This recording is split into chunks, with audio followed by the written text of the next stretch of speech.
Dalam nama Bapa dan Putra dan Roh Kudus. Amin. Tuhan sertamu dan sertamu juga.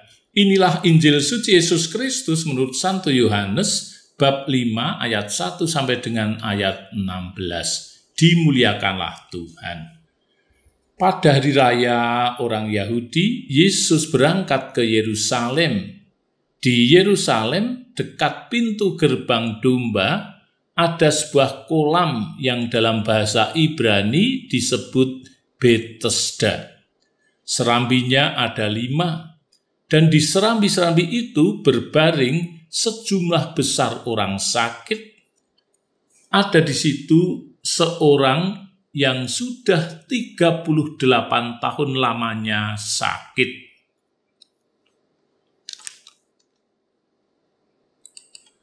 Ketika Yesus melihat orang itu berbaring di sana, dan karena ia tahu bahwa ia telah lama dalam keadaan itu, berkatalah ia kepadanya, "Maukah engkau sembuh?"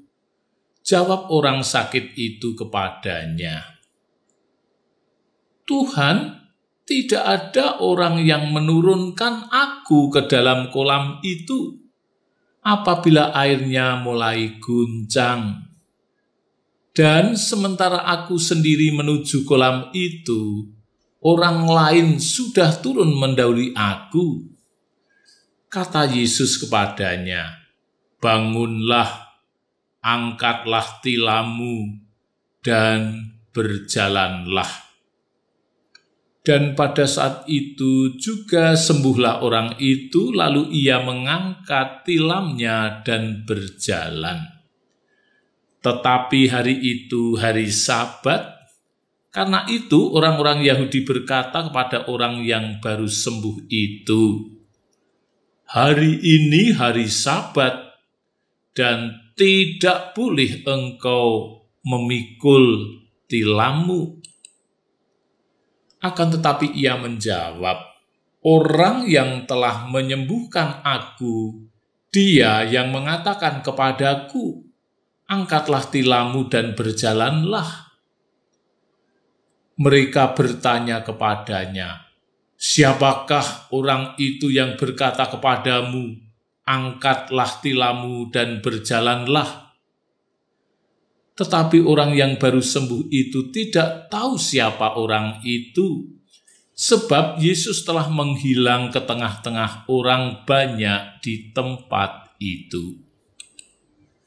Kemudian ketika bertemu dengan dia dalam bait Allah, Yesus berkata kepadanya, "Engkau telah sembuh, jangan berbuat dosa lagi, supaya padamu jangan terjadi yang lebih buruk." Orang itu keluar lalu menceritakan kepada orang-orang Yahudi bahwa Yesuslah yang telah menyembuhkan dia. Dan karena itu orang-orang Yahudi berusaha menganiaya Yesus karena ia melakukan hal-hal itu pada hari Sabat. Demikianlah Injil Tuhan. Terpujilah Kristus.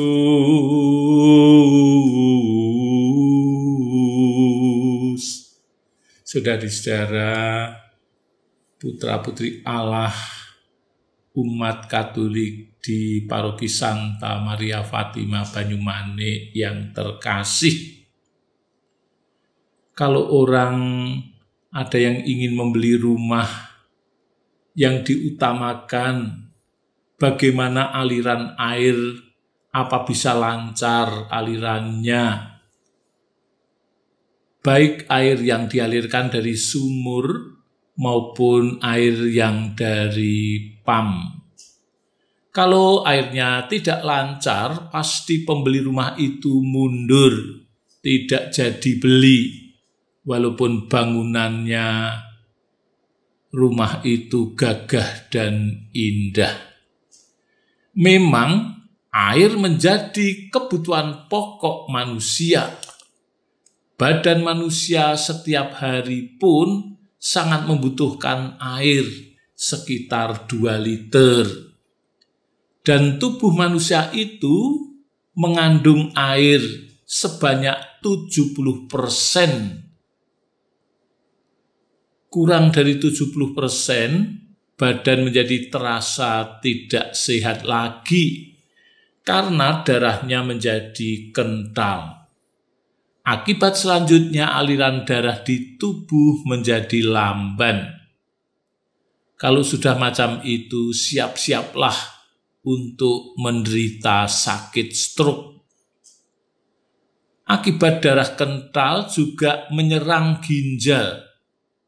Ginjal harus bekerja keras untuk menyaring segala kotoran dan racun dalam darah. Penyakit apapun bisa disembuhkan kalau airnya di dalam tubuh cukup.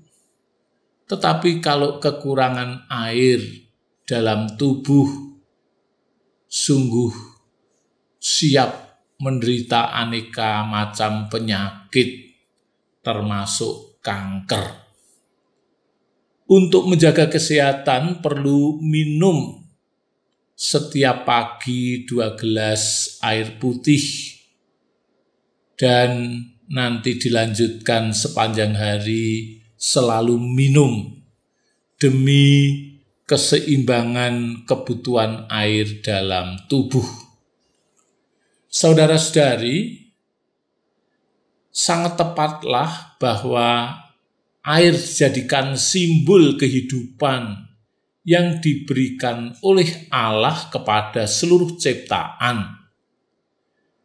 Dan baptisan yang menggunakan air sebagai tanda mengalami kehidupan baru setelah semua kotoran dosa dihanyutkan oleh banjir bandang di hati yang membersihkan kotoran dosanya sehingga mengalami kehidupan yang baru. Di dalam Injil tadi dikisahkan orang yang sudah menderita sakit lumpuh selama 38 tahun dan ia ingin mengalami terapi air untuk menyembuhkan lumpuhnya dengan berbaring di bibir kolam Bethesda, tetapi selalu gagal terapinya itu. Maka Tuhan Yesus tergerak oleh belas kasihan kepada orang lumpuh yang sudah tersiksa selama 38 tahun itu. Tuhan Yesus sebagai sang air kehidupan sejati, lewat sabdanya, orang lumpuh itu seketika sembuh. Walau peristiwa penyembuhan itu terjadi pada hari Sabat. Yang menarik perhatian bahwa Tuhan Yesus sesudah selesai menyembuhkan orang lumpuh itu berpesan kepada orang yang sudah disembuhkan itu, "Engkau sudah sembuh dan jangan berbuat dosa lagi." Pada hakikatnya orang yang berdosa dan sudah diampuni serta disembuhkan sakitnya, memang keinginan untuk melakukan dosa lagi masih ada di hatinya. Tetapi karena orang itu sudah percaya kepada Allah, maka dosa tidak lagi menjadi sifat khas kehidupan mereka, karena yang menguasai hati mereka, perasaan mereka, pikiran mereka adalah Roh Kudus. Peringatan Tuhan Yesus itu mengandung pesan bahwa orang beriman yang sudah diselamatkan hendaknya melanjutkan hidupnya dengan menjalani langkah pembaruan hidupnya. agar berkenan di hati Allah. Pembaruan diri itu tindakan yang memurnikan serta melepaskan diri dari keterikatan dengan dosa. Bisa ditemukan pembaruan hidup itu dalam kehidupan para kudus. Para kudus itu berjuang untuk mengalahkan egonya. Artinya yang lebih mencintai dirinya sendiri daripada mencintai Allah dan sesamanya. Ego, keinginan daging macam itulah yang harus dikalahkan. Sehingga dia bisa mempersembahkan hidupnya kepada Allah dalam kehidupannya sehari-hari. Untuk itu, pembaruan hidup diawali dengan doa-doanya yang semakin intensif, semakin ganter, dan semakin mendalam, sehingga kehidupannya bisa disatukan dalam kehidupan Allah Bapa.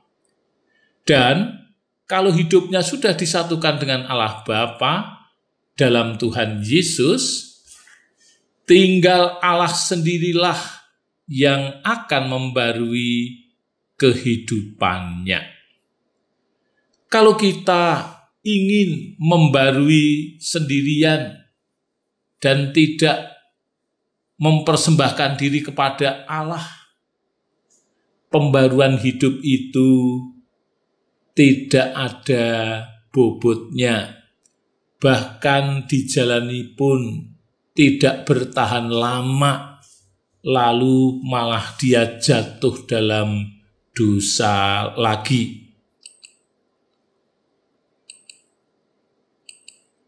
Maka sikap permisif, mengasihani diri sendiri harus dikikis habis, supaya hidupnya menghasilkan buah-buah rohani yang menyegarkan hidupnya. Sebagaimana Tuhan Yesus yang mempersembahkan hidupnya kepada kehendak Bapa, kita pun perlu mempersembahkan hidup kita kepada Bapa bersama dengan Tuhan Yesus. Kalau demikian hidup kita mampu memancarkan kebaikan hati Bapa kepada orang-orang yang terbuka dan percaya kepada Tuhan Yesus. Dengan demikian, setiap perbuatan yang baik yang kita lakukan hendaknya selalu bermotivasi sebagai kesaksian hidup akan Allah yang selalu memberikan kebaikan dan kasih-Nya kepada siapapun yang mempercayakan hidupnya kepada Bapa. Maka hendaknya kebaikan Bapa itu yang kita hadirkan, yang kita wartakan di hadapan anggota keluarga kita, di hadapan sesama kita yang kita layani. Kebaikan kita yang ditampilkan lewat pikiran dan perbuatan yang baik itu sungguh menunjukkan wajah Allah Bapa yang begitu baik, penuh kasih dan kerahiman kepada siapapun yang membuka hati kepada Bapa. Amin. Dalam nama Bapa dan Putra dan Roh Kudus. Amin.